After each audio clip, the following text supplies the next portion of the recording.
Rapidement, parce que moi je suis d'accord avec tout ce qui a été dit, il fallait mieux préparer tout ceci, mais on ne doit pas non plus fonder notre réflexion sur les images qu'on nous envoie. Exact. Parce qu'on dit c'est l'écoute. Celui qui est intéressé à dire quelque chose au comité, tu viens. Ouais.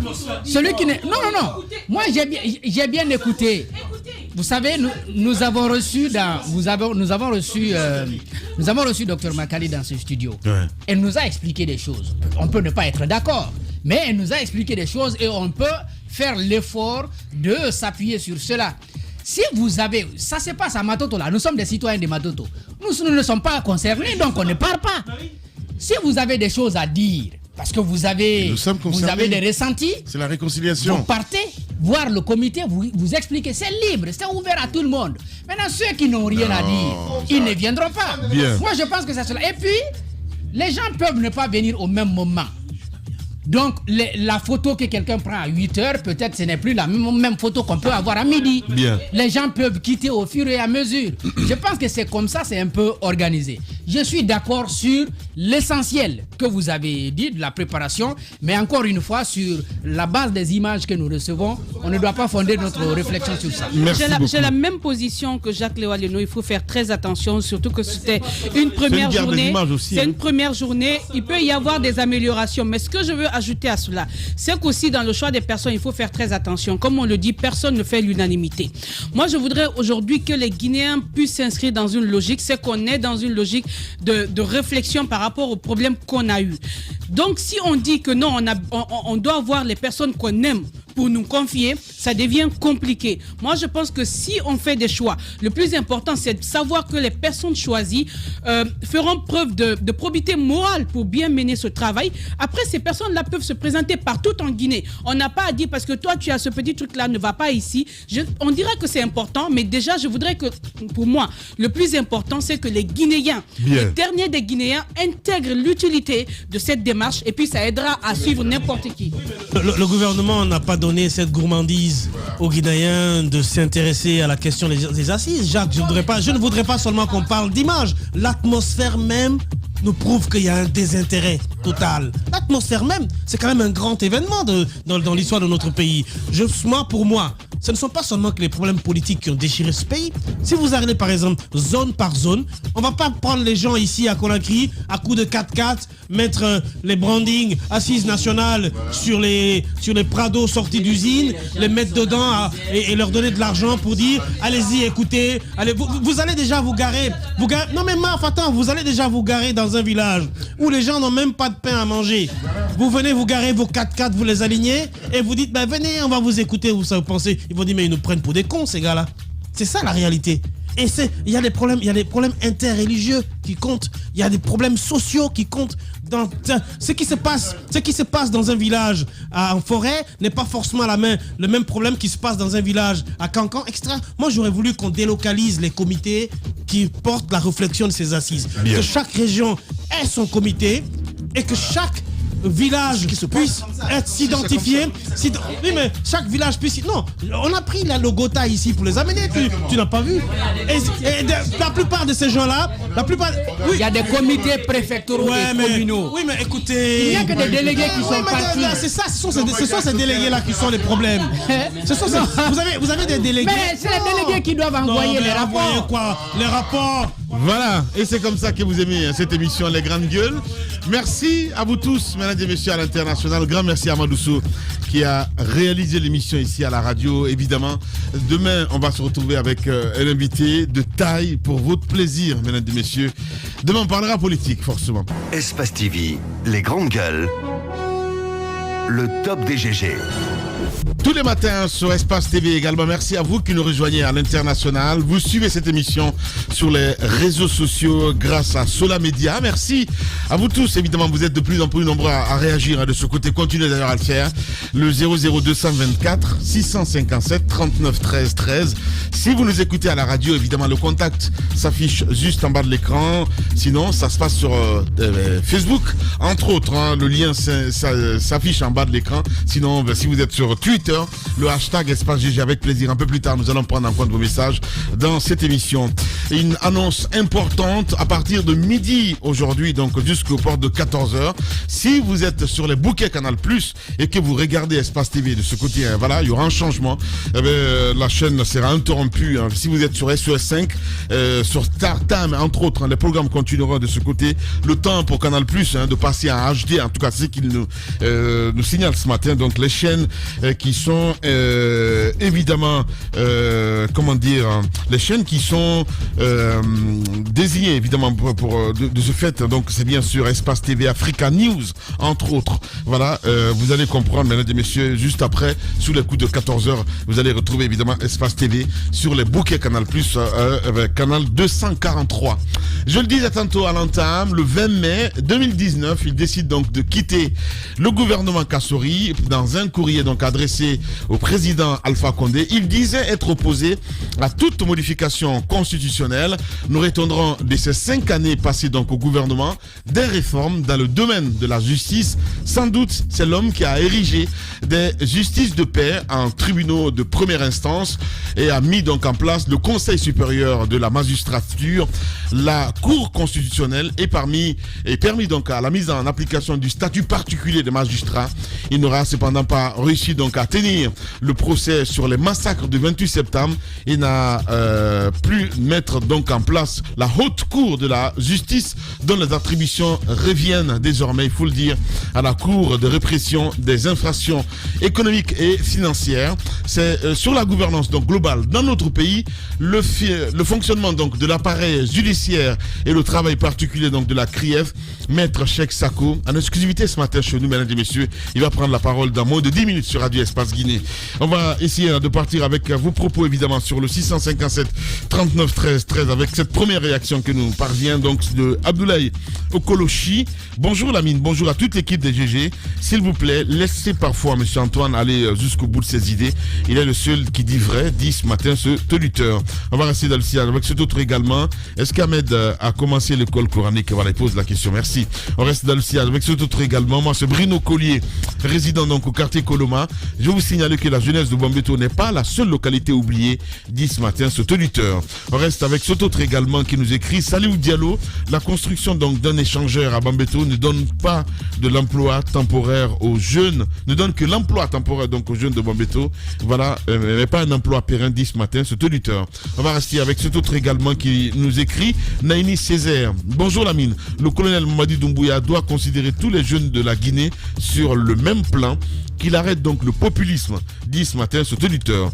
On reste avec cet autre également qui nous écrit, lui c'est Barry Gousta. L'écoute n'est plus favorable à Kindia, n'est plus favorable à Kindia. On rate beaucoup des choses, surtout avec les GG. Je ne sais pas trop ce qui se passe de ce côté. Si vous le voulez, vous pouvez basculer à la télévision pour regarder la télévision, les GG. Voilà, merci à Ali également qui nous parle de kilomètre 36 ce matin. Ali qui nous envoie ce message. On reste avec Youssef Kaba qui nous écrit: Bambeto n'est nullement le plus oublié des quartiers donc de la République. C'est qu'on y vit et également vécu dans d'autres quartiers parfois dans des conditions pires. Les violences qu'on y enregistre ont leurs explications ailleurs, dit ce matin Youssef Kaba qui nous envoie ce message. Bonjour les GG, je m'appelle Doumbouya Mohamed. Je me demande pourquoi le Guinéen n'est pas reconnaissant. Je dis haut et fort que le professeur Alpha Condé s'est bien battu dans ce pays. Positivement, Roby, fais attention. Voilà, voilà, dit ce matin ce toluteur. Merci à vous tous évidemment, à cet autre également qui nous écrit: bonjour les grandes gueules, Somazid Fadi, dites à Antoine qu'on ne fait pas les omelettes sans casser les œufs et on dit manifestation. Voilà, si tu n'es pas manifestant, reste à la maison, dit ce matin ce toluteur. Merci. Et cet autre également, Youssouf, il faut que les gens arrêtent de tout politiser. Il est du côté de l'abbé. On reste avec cet autre également. Beaucoup de réactions ce matin. C'est Excellence Konaté, ces gigantesques échangeurs qui vont bientôt sortir de terre sous les mains ingénieuses donc du président colonel a été initié et financé sous le magistère donc du professeur Alpha Condé, évidemment. Pensez ce matin et respect au professeur Alpha Condé. Allez, on reste avec cet autre également qui nous écrit. Ce Touré, affaire Kassouri ne doit pas s'arrêter seulement à payer des cautions. Il doit purger donc leur peine, dit ce matin cet auditeur. Beaucoup de réactions ce matin. On va essayer de partir avec vos propos de l'autre côté, voilà, sur le 657 39 13 13 avec Poutine qui nous envoie évidemment vos propos de ce côté. Voilà, avec sur Facebook entre autres. Voilà, beaucoup de réactions avec Ambroise Souma qui nous écrit. Merci au CNRD pour le lancement donc de ce projet initié par le professeur Alpha Condé. On reste avec cet autre également. Lui, c'est Alpha Amadou Diallo qui nous écrit. Bonjour l'équipe des GG avec des potentiellement hydrologiques et géologiques énormes. La Guinée a plus que jamais besoin d'infrastructures pour son décollage économique et social, dit ce matin ce auditeur. On reste toujours avec Mohamed Aliou Diallo qui nous écrit également sur Facebook.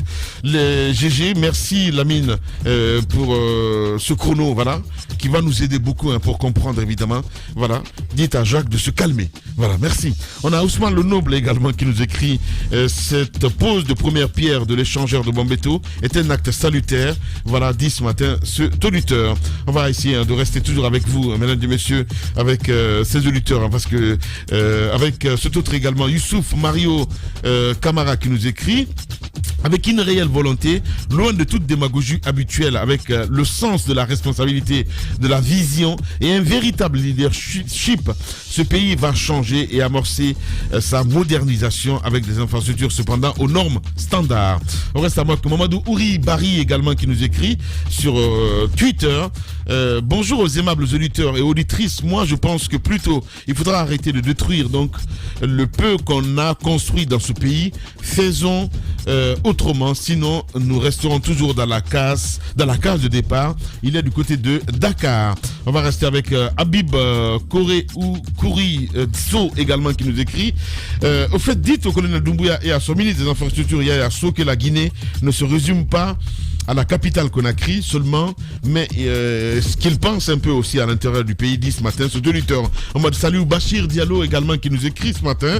Bonjour Lamine, bonjour à toute l'équipe. Des promesses faites hier sur la construction de l'échangeur à Bambeto, ça craint car les entreprises viennent avec leurs exigences et si cette jeunesse n'est pas qualifiée pour faire le boulot, ils prendront ailleurs, dit ce matin cet auditeur.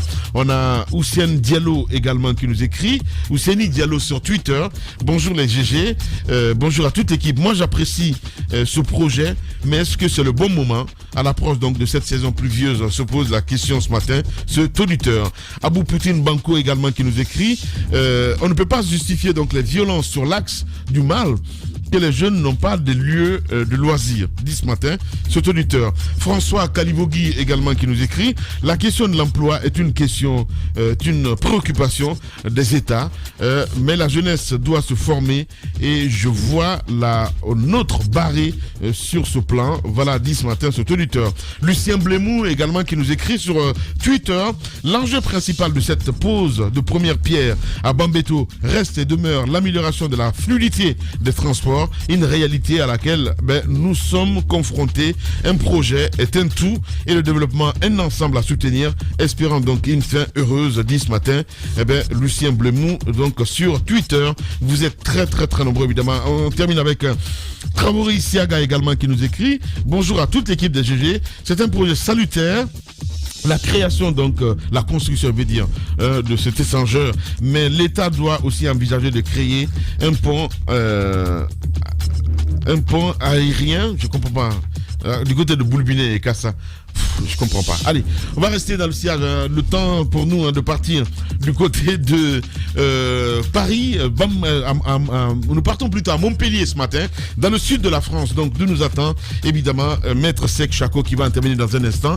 Maître Sek Chako, qui sort de ses réserves ce matin, mon cher Obi. Non, mais il sort de ses réserves après plusieurs temps de silence.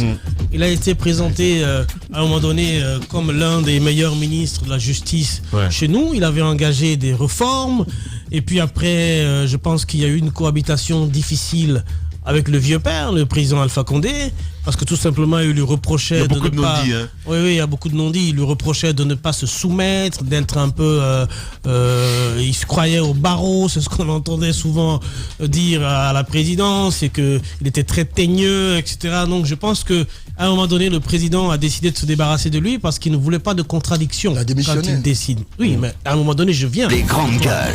Je dis, à un moment donné, je fais la chronologie des faits. Tu as dit qu'il a décidé. Oui, Antoine, je dis que je fais la chronologie de ce que je sais. Bien. À un moment donné, le président lui-même avait décidé de se débarrasser de lui. Parce que la cohabitation a été difficile, sauf que ça n'a pas été public et il n'a pas exécuté. Et je pense que lorsque finalement les choses se sont véritablement gâtées entre les deux, Maître Cheikh Sako a décidé de rendre le tablier parce que tout simplement il n'était plus en odeur de sainteté avec le président Alpha Condé. C'est ça la chronologie des faits. Donc aujourd'hui, sa version des faits sur ce qui s'est passé et sur sa vision, bien évidemment, de la transition, elle est importante. Ouais. C'est un éminent avocat, une personne très respectable dans le milieu de l'avocature. Je pense qu'il saura nous dire un peu qu'est-ce qu'il pense de cette transition et quel type de transition, finalement, nous devrions avoir. Justement, allez-y, mon cher Ahmed. Il faut quand on fait la chronologie, mon cher Ruby, il faut être dans le contexte de l'époque. Et autour de quoi ils ont démissionné, parce qu'il ne faut pas, il y a Maître Sako, il y a Gassama Diaby, ils sont 3 ou 4, il y a Yero Baldé qui ont démissionné. Ils ont démissionné autour de quoi? Autour de valeurs, autour d'éthique. Ils ont dit, nous ne sommes pas d'accord avec l'orientation politique qui est en train d'être mise en place par le président de la République qui cherche à faire un 3e mandat. Et ils ont fait ce qu'on attend d'hommes qui sont dignes, d'hommes qui sont dans les valeurs de la République.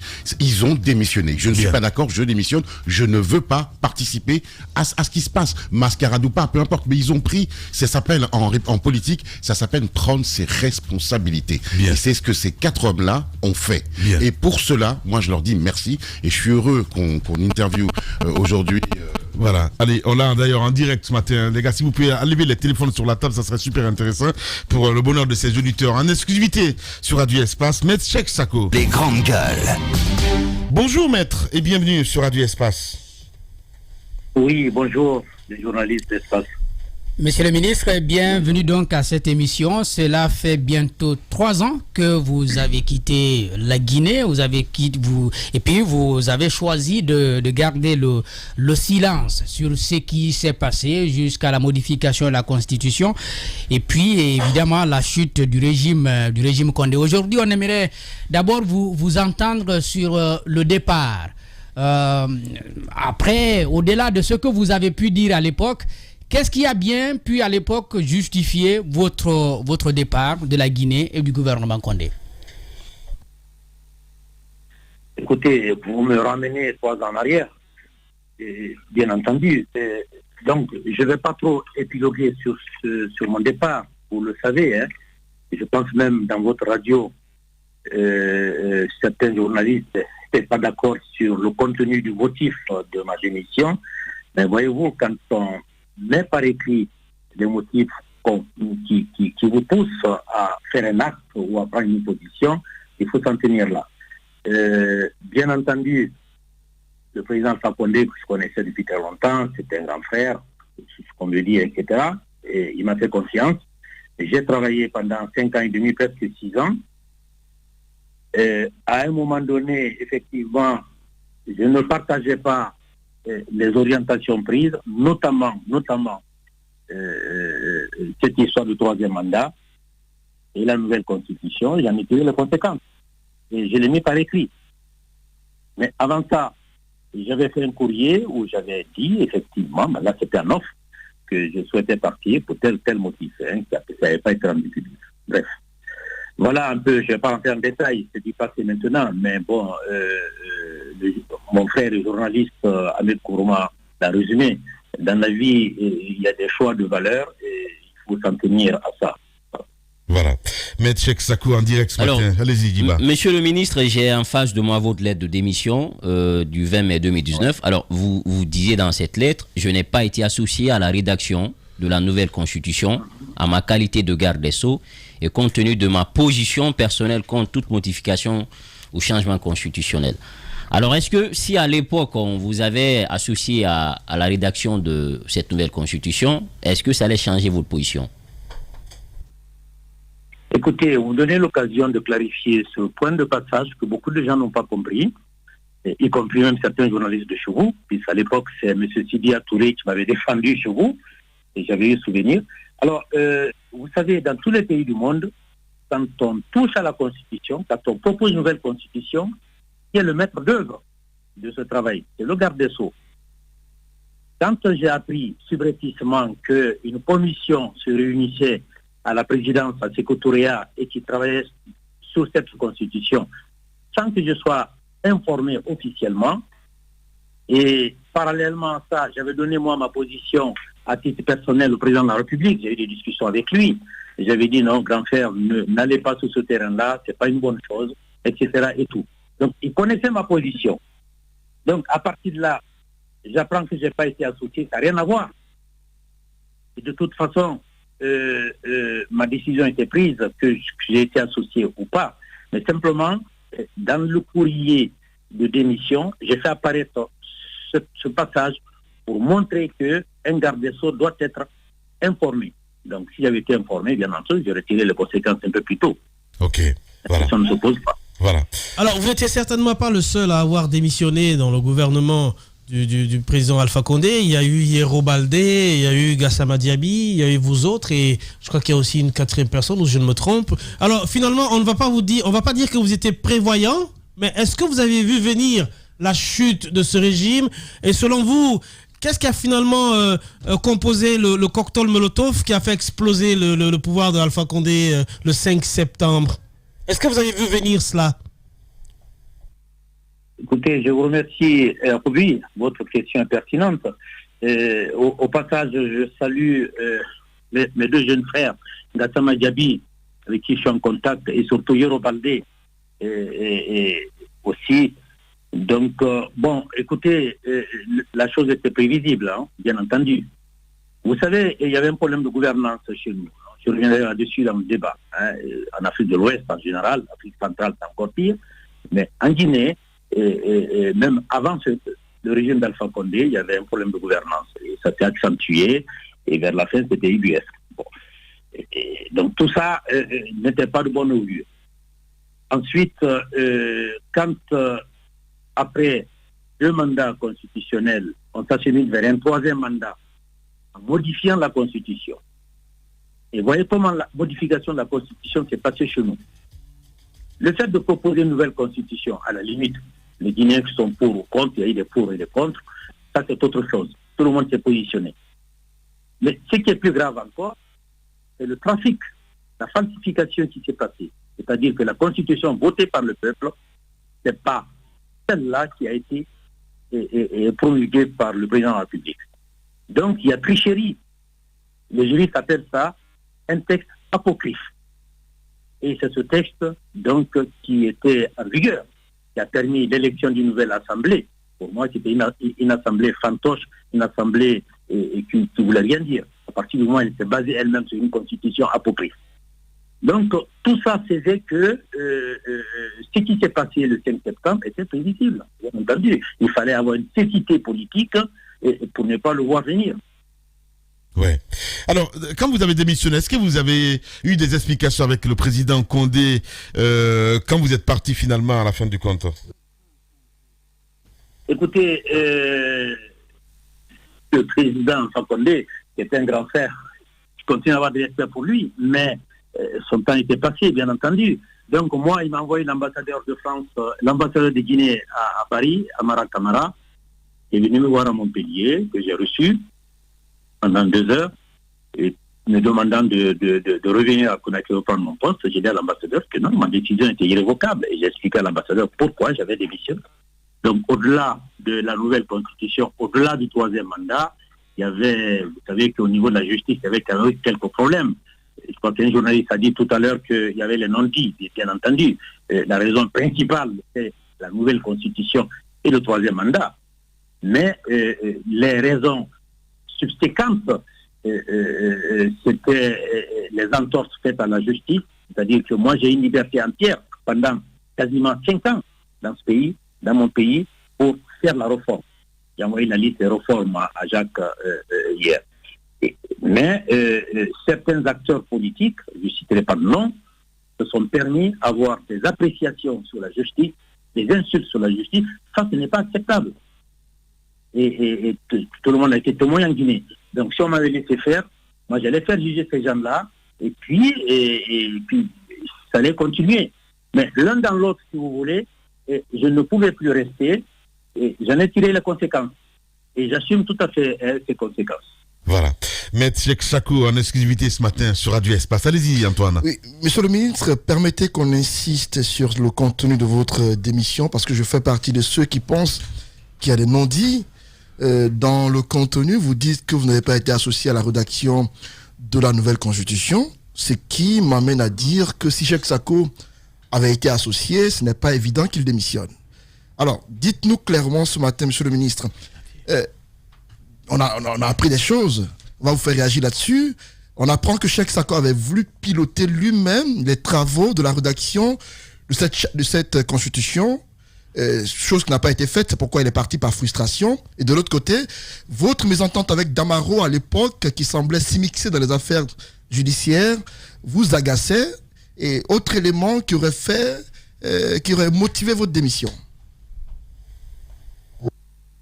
Écoutez, sur votre première question, je m'inscris en faux. J'avais eu une discussion d'homme à homme avec le président Alpha Condé. Voilà, il n'y avait pas de témoin. Et je lui avais dit un peu le fond de ma pensée. Et j'ai toujours été comme ça, c'est-à-dire que moi je dis les choses frontalement, honnêtement, mais dans le respect.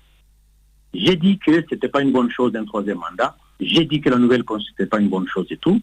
Donc, voyez-vous que je ne pouvais pas ensuite accepter qu'on me confie le pilotage de cette réforme, puisque j'y étais opposé déjà. Pourquoi j'avais demandé qu'il me remplace à mon poste avant ma démission? Donc ça, c'était bien plusieurs mois avant. Alors, il y a des choses qu'on ne peut pas trop dire, si vous voulez, mais je vous donne ces brides d'informations. Le courrier que j'ai remis au début avril, fin mars, début avril, président de la République, où je demandais de me libérer de mon poste et tout, et c'était suite à cette discussion. Monsieur le ministre, permettez que je relève une contradiction dans ce que vous dites, parce que quand vous dites dans votre lettre de démission, parce que vous aurez pu indiquer clairement que à cause de la nouvelle constitution, vous partez de votre poste. Mais quand vous dites que vous n'avez pas été choisi en tant que ministre pour piloter... Non, c'est très clair. Vous auriez pu le dire clairement, mais vous ne l'avez pas fait. Vous avez dit que c'est parce qu'on ne vous a pas confié les travaux ou associé à ces travaux-là, c'est pourquoi vous partez. Là, à ce niveau-là, j'ai une nuance que je relève. Donc, bon, écoutez-moi, monsieur le journaliste. Écoutez-moi 2 secondes, s'il vous plaît. C'est du syllogisme juridique. Quand je dis, je n'ai pas été associé, c'est pas piloté, attention, je n'ai pas été associé en tant que garde des Sceaux à une réforme majeure de la Constitution. Et ça, c'est pas acceptable. C'était pour montrer au peuple de Guinée et au-delà qu'on fait des réformes sans même que le ministre de la Justice, en titre, ne soit informé officiellement. Voilà, ça n'avait pas dit piloter. Donc, ça, c'est une information que j'ai donnée et qui n'est pas le principal, si vous voulez, à la décision. Alors, évidemment, chacun comprend un peu comme il le veut, et tout. Mais bien entendu, c'est pas pilotage, c'est pas... j'ai pas été associé, il fallait bien que je le dise, et tout. Mais ça n'a rien à voir avec la décision. Alors, faites-moi confiance sur ce point. Ouais. La deuxième question, allez-y. Antoine. Alors, la deuxième question liée à Damaro. Ah oui, la deuxième question. Je ne vais pas personnaliser les choses et tout. Bon, l'ancien président du groupe parlementaire du RPG, avec qui j'avais beaucoup de sympathie, du reste par ailleurs, puisque toutes mes lois j'ai eu une trentaine de lois, et toutes les lois ont été votées quasiment à l'unanimité, y compris par l'opposition. Lui-même, il m'a soutenu sur beaucoup de lois. Mais à partir du moment où il y a eu des dérapages sur la justice, je ne pouvais pas laisser passer ça. Et ça sortit contre la justice et tout. J'avais demandé au procureur général de préparer une requête pour qu'on enlève son immunité parlementaire. J'avais apporté moi-même cette requête au président Kory Koundiano, pour lequel j'ai beaucoup de respect, au passage. Et un samedi matin, je l'ai apporté moi-même, pour ne pas qu'il y ait des couacs, et j'ai demandé pour le présenter à l'Assemblée, j'assume la responsabilité, etc. Voilà. Je suis après qu'il y ait des tractations entre Sékou-Touria et tout, pour ne pas que l'affaire aboutisse. Cela dit, je finis là-dessus. À partir du moment dans un pays, on laisse un dirigeant politique cracher sur la justice, essuyer son sabot sur la justice, je ne peux pas accepter ça. Voilà. Et ça n'a rien à voir avec ma démission, si vous voulez. C'était le problème que j'avais, entre autres, avec certains dirigeants politiques. D'accord. Mais, monsieur le ministre, nous apprenons que dans votre lettre de démission, certes, vous avez exprimé les raisons pour lesquelles vous êtes parti, mais selon nos informations, ça a été une explication assez superficielle, puisque il semblerait que vous aviez finalement des points de vue, des grosses divergences de points de vue sur les réformes de la justice, sur la manière dont l'appareil judiciaire devrait cohabiter avec les autres pouvoirs en place, avec le professeur Alpha Condé. Écoutez, je vais vous citer un exemple. Si vous prenez la Haute Cour de justice, par exemple, mon souhait, c'était de mettre ça en place. Bien entendu, j'ai même été soutenu par certains ministres, mais ça n'a jamais pu prospérer. Alors, je ne vous dis pas qui a bloqué ça, ce n'est pas la question. Je l'ai même présenté une fois en conseil interministériel sous la présidence de Kassori Fofana, et qui a été validé par tous les ministres présents. Mais ça n'a pas pu aller plus loin. Donc, contact. Vous pensez ce que vous voulez. Il est évident que vers la fin, certains points de réforme posaient problème. Et si la CRIEF existe aujourd'hui, c'est parce que la Haute Cour de justice n'a pas été mise sur pied et fonctionnelle entre nous. Au passage. Alors, monsieur le ministre, vous dites que beaucoup de réformes n'ont pas pu prospérer. Vous avez pourtant, on vous a vu sur le terrain, notamment dans des centres de détention à Conakry ici, mais aussi à l'intérieur du pays. Vous avez notamment mis en place le statut supérieur des magistrats qui est entré en vigueur. Mais il y a également le Conseil supérieur de la magistrature, je voulais dire, mais aussi il y a cette pose de première pierre sur la prison qui devrait être érigée du côté de Yorokogia. Dites-nous pourquoi la situation s'est bloquée au niveau de la Haute Cour de justice. Est-ce que ceux qui étaient pour étaient minimes par rapport à ceux qui voulaient que la Haute Cour de justice soit mise en place? Parce qu'il y a beaucoup d'autres institutions qui ont été quand même mises en place, sauf cette Haute Cour de justice. Écoutez, là vous me posez une question assez délicate. Je pourrais répondre, disons, de façon un peu désordonnée à vos interrogations. Bon, il y a beaucoup de réformes. Je ne vais pas revenir sur tout ça.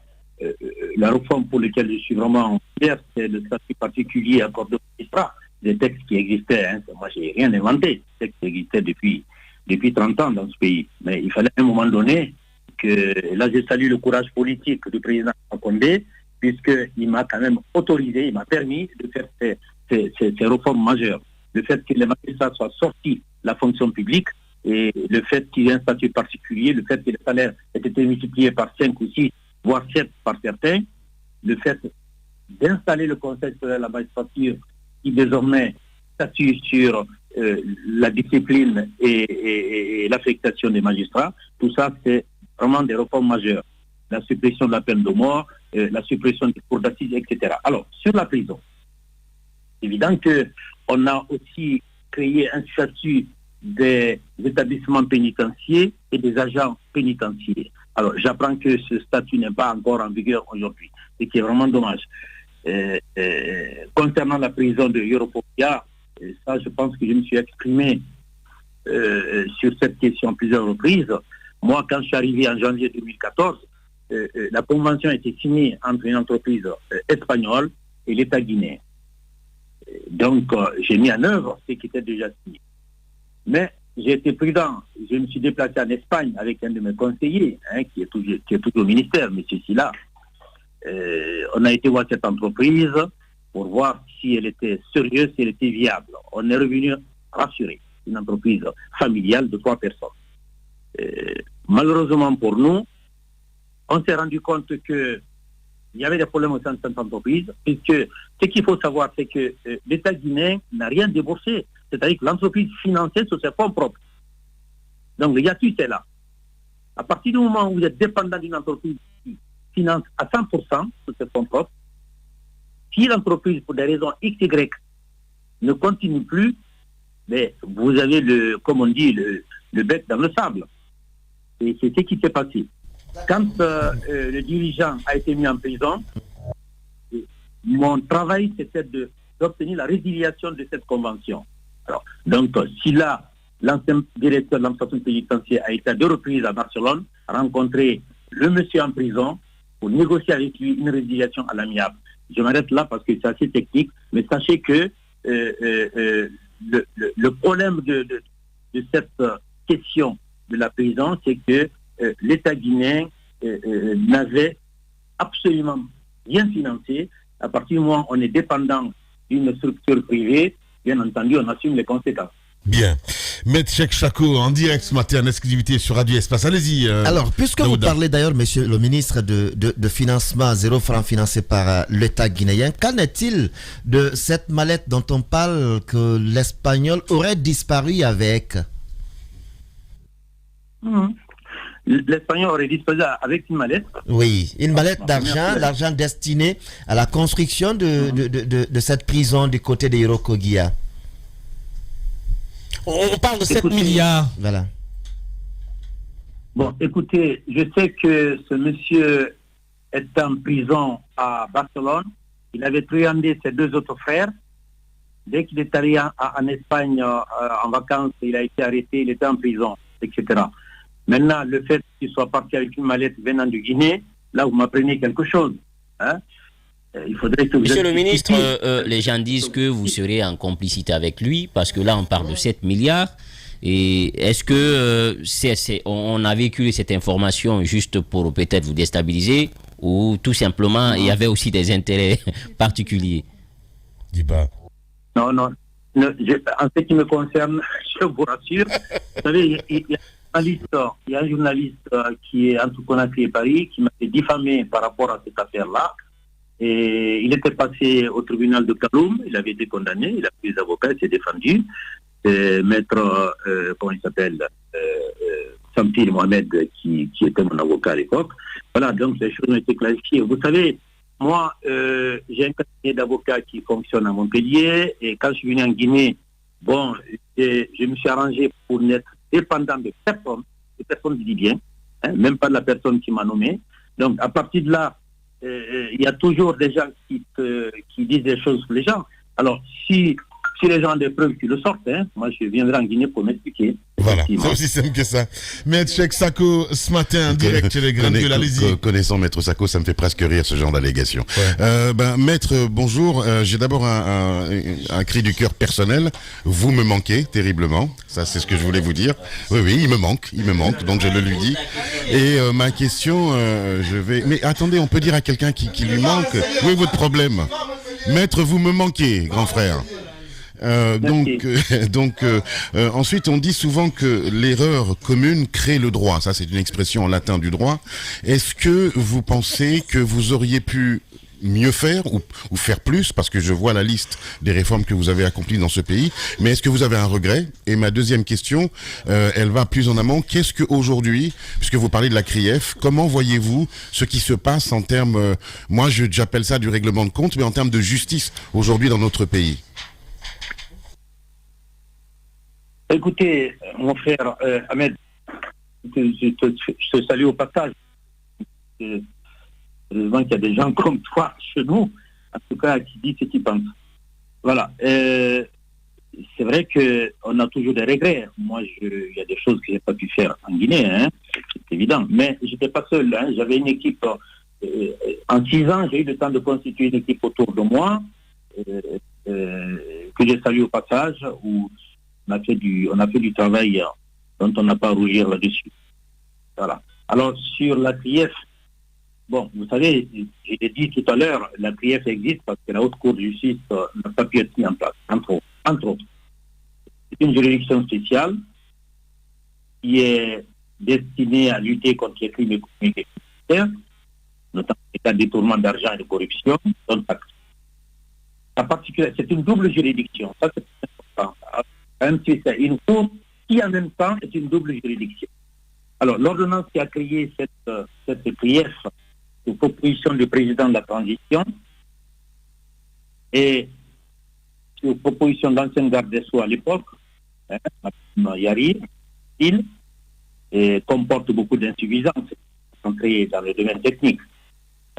Il vous souviendra que c'est un petit groupe qui s'est réuni pour Madame la ministre pour créer, en tout cas, le contenu de cette cour et sont associés d'autres juristes qui sont en Guinée. Et ça, c'est un peu dommage.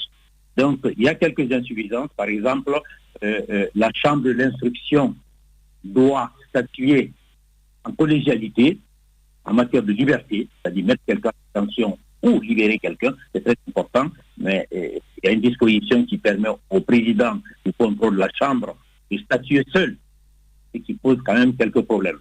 Donc, le fait qu'au parquet spécial, il n'y a que 3 magistrats. Il y a le procureur Ali, il a 2 substituts, dont Loli et Barreau, je crois. Je connais tous ces magistrats-là, effectivement, je contribue à l'information en disant c'est des magistrats de qualité, mais ils ne peuvent pas faire l'impossible. Donc, 3 magistrats, c'est suffisant. Maintenant, pour répondre à votre question, moi, je pense que ce qui est important, c'est le respect de la procédure. Le respect de la procédure. Le respect de la présomption d'innocence. Le respect du droit de la défense. Mais, subséquemment, il faut lutter contre l'impunité et la corruption dans ce pays.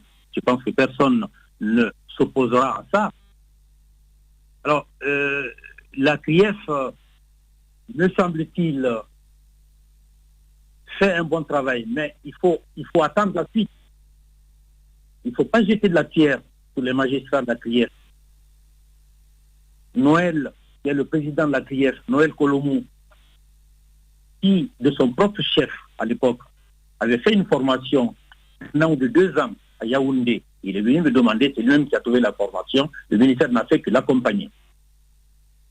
C'est pour vous montrer qu'il y avait des jeunes magistrats qui sont quand même talentueux chez nous. Maintenant, en Guinée, il faut savoir ce qu'on veut. On ne peut pas vouloir quelque chose de son contraire. On doit avoir une justice indépendante et libre et en même temps taper sur cette justice. Moi, ce que je demande, c'est une intégrité et surtout un sérieux des magistrats dans le traitement des dossiers de façon impartiale, en respectant les actes de procédure, 2, la présomption d'innocence, puis vous verrez que les choses iront normalement. Et surtout, j'allais oublier, absence d'émission de l'exécutif dans le judiciaire. Et ça, j'ai fait passer le message, en tout cas, aux gens que je connais en Guinée, et je dis attention, il faut éviter que les ministres, il faut éviter que l'exécutif ne puisse intervenir dans les procédures. Et ça c'est pas acceptable.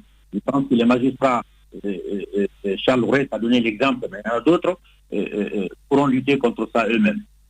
Et ça va de leur propre survie professionnelle. Bien. Je voudrais vous entendre sur 2 éléments. D'abord, le Conseil supérieur de la magistrature que vous avez contribué à mettre en place. C'est bien clair que c'est le président de la République qui préside ce conseil. Je ne sais pas comment vous analysez l'indépendance qu'il peut bien avoir, puisque vous parliez tout à l'heure de l'exécutif qui ne doit pas s'y mixer dans le judiciaire. J'ai bien pu comprendre qu'avec cette transition, on avait modifié légèrement la loi portant ce conseil, où on a confié, je crois, pour les questions disciplinaires, la présidence au premier président de la Cour suprême.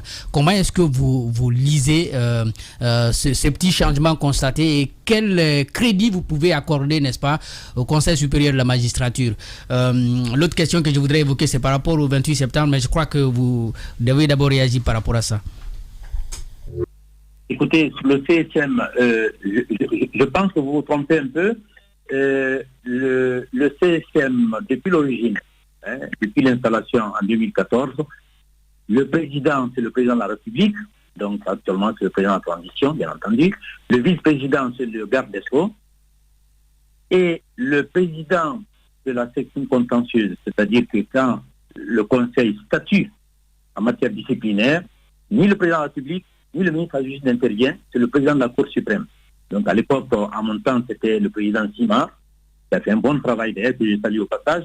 Et aujourd'hui, c'est le président Fodé Bangoura, qui statue en matière disciplinaire. Donc le garde des Sceaux n'intervient pas, ni le président de la République. Je pense que ça n'a pas été touché. Et c'est comme ça que ça fonctionne au Sénégal, au Mali, pour citer les pays voisins, et aussi en France et tout. La condition que chacun respecte effectivement sa place. Bon, ça c'est sur le contexte de la magistrature. Maintenant, le Conseil doit évoluer. Vous savez, le Conseil guinéen a quand même... Je vois que ça, monsieur le ministre, parce que nous venons récemment de suivre quelque chose dans notre pays, le ministre de la Justice qui suspend Charles. Après, c'est vrai qu'il avait dit qu'il allait saisir le Conseil supérieur de la magistrature, mais non seulement ça n'a pas été fait. Au moment où on apprenait qu'il allait saisir le Conseil supérieur de la magistrature, automatiquement, on apprend qu'il a levé la même suspension. Comment est-ce que vous avez analysé cette suspension? Écoutez, vous m'amenez sur les questions d'actualité, mais je vais vous dire ce que je pense. Je pense que la suspension du procureur général a été assez légère. Voilà. On ne suspend pas un procureur général comme ça à la légère. Il n'y avait pas de dialogue entre le procureur général et le ministre de la Justice. C'est dommage, parce que les deux doivent travailler ensemble. Et puisque le motif indiqué, c'était un motif disciplinaire, qui est très vague. Voilà. C'est-à-dire qu'on peut donner un avertissement au procureur général, le ministre peut le faire, mais il ne va pas jusqu'à la suspension. S'il veut aller à la suspension, il passe, me semble-t-il, par le CSM, le Conseil supérieur de la magistrature, avant. Donc, à votre place, vous le refaire autrement. Mais est-ce qu'il n'y avait pas une prise de parole récurrente du procureur de la République aussi? Écoutez, M. Obi, ce n'est pas interdit. Et regardez tout ce qui se passe. Et regardez dans les autres pays. Regardez le Cameroun. Regardez le Mali à côté de nous. Regardez la France. C'est-à-dire que le parquet doit informer la population. Alors maintenant, il faut le faire parcimonieusement, avec retenue. Là, je suis d'accord avec vous. Mais le parquet général, ou même le parquet d'instance, doivent simplement informer le ministre et son cabinet. Certainement pas avoir l'autorisation du ministre et son cabinet. Voilà. Donc, cette information, je pense que ça a commencé. Ali Touré l'a fait à un moment donné. Charles va le faire, je pense qu'il va essayer de mieux recentrer les choses. Mais c'est important qu'il communique de temps en temps et puis qu'il informe la chancellerie. Tout simplement. Voilà. Maître Cheikh Sako, en exclusivité ce matin chez les GG. Allez-y, Madame Hiro. L'autre travail, maître, que vous aviez fait ici en Guinée, c'était sur le dossier du 28 septembre, dont le procès est toujours attendu. Il y a eu des annonces qui ont été faites, notamment la construction du tribunal qui devait être érigé du côté de la cour d'appel. À votre avis, qu'est-ce qui a bloqué à l'époque? Parce qu'il a été promis que ce procès devait se tenir sous le règne d'Alpha Condé, bien évidemment. On n'y est pas parvenu. À votre avis, quels sont les blocus? Madame Hiro, que je salue au passage, avec qui on avait travaillé un peu sur des femmes détenues à la maison centrale il y a quelques années. Écoutez, sur l'affaire du 28 septembre, permettez-moi de vous rappeler 2 ou 3 points simplement, avant de répondre à votre question. Quand je suis arrivé en 2014, cette affaire était déjà en cours. Mon prédécesseur Christian Sow, que je salue au passage, avait entamé un bon travail sur ce dossier. Moi, quand je suis arrivé, il fallait donner les moyens aux 3 magistrats instructeurs qui avaient ce dossier, le doyen Ba, qui est à la CRIEF maintenant, Ba Suleiman, Diawara, l'actuel procureur général de la Cour suprême, et puis Dari, un jeune magistrat Dari qui était aussi assez efficace. Alors, ils ont clôturé l'instruction le 5 décembre 2017. À partir de là, début 2018, j'ai créé un comité de pilotage qui était assez composite, lequel Dansa Kourouma faisait partie d'ailleurs, au passage, et d'autres personnes qui ne sont pas forcément de la justice et tout. Ce comité a commencé à travailler avec les partenaires, etc. Et devait donc travailler sur la date du procès et pour la réalisation de ce procès. On avait trouvé la salle de cinéma pas loin du pont du 8 novembre. il y avait aussi le bâtiment de la cour d'appel. Alors, je vous dis ce que je pense. La construction d'un nouveau bâtiment, je pense que c'est une connerie. À mon avis, on a un nouveau bâtiment pour faire un procès. Je vous renvoie sur le procès d'Issanabré à Dakar. Je vous renvoie sur l'autre procès au Bénin ou ailleurs, c'est tout. Donc, prenons acte. Hein. On est lié à la finition de ce bâtiment. D'ailleurs, pour corroborer avec ce que vous venez de dire, monsieur le ministre, la salle des audiences de la CRIEF vient d'être aménagée très rapidement. Tout à fait. Voilà. C'est ce qu'on avait proposé. Hein. On avait proposé soit une salle de cinéma, soit la cour d'appel. C'était après un problème d'argent, si vous voulez. Mais quand j'ai appris qu'on construisait spécialement un bâtiment pour faire un procès, on n'a jamais vu ça dans un autre pays. Bon, bref, de toute façon, je pense qu'il faudrait quand même qu'on se penche un peu sur ce qui s'est passé pour ce choix. Alors, Madame Yoro, sur votre question, moi je suis un peu meurtri par rapport à cette affaire. Il y a quand même des victimes dans cette affaire. Et puis, il y a des gens qui sont mis en cause et qui attendent aussi que ça finisse. C'est tout. Il y a la présomption d'innocence. Je l'ai toujours dit concernant le président Dadis. Il est prisonnier innocent, tant qu'il n'est pas jugé et tout. Et puis, il y a celui qui est en prison actuellement. Hein? Et là, je profite pour dire que son avocat a raison. Il reste trop longtemps en prison, donc il faudrait aussi trouver une solution avant le jugement pour que Toumba soit tranquillement chez lui et qu'il vienne répondre aux accusations dont il porte et tout. Voyez-vous, donc, cette affaire est assez complexe et que la Guinée n'a pas le choix. Il faut absolument que ce procès soit fait chez nous. Et ça se fera chez nous de toute façon, puisque c'est des crimes imprescriptibles. Bien. Espace TV, les grandes gueules, le top des GG.